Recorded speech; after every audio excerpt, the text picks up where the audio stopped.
એવું કીધું છે કે અંબરીશ રાજાના ઠાકોરજી એ તો 52 મણ મરી આરોગી જાતા.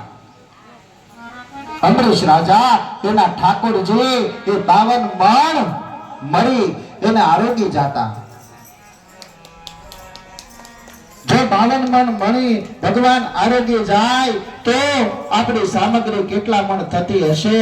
જ્યારે આ રાજા સુંદર સુંદર સામગ્રીઓ બનાવી ભગવાન દ્વારકાના નાથને ભોગ ધરાવે અને એ ભોગ પરમાત્માને ધરેલો જે પ્રભુનો પ્રસાદ આપણે બધાને વેચીએ ને એનાથી આપણું ભજન સફળ થઈ જાય, એનાથી આપણો સત્સંગ સફળ થઈ જાય અને એનાથી આપણું કીર્તન સફળ થઈ જાય છે.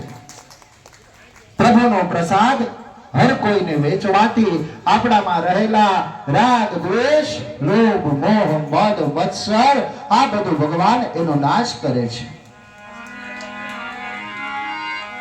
અને રાજા અંબરીશ એને પોતાની સંપત્તિનો સદુપયોગ જ્યારે જ્યારે પણ ધર્મના કામ થતા હોય ત્યારે એને સંપત્તિ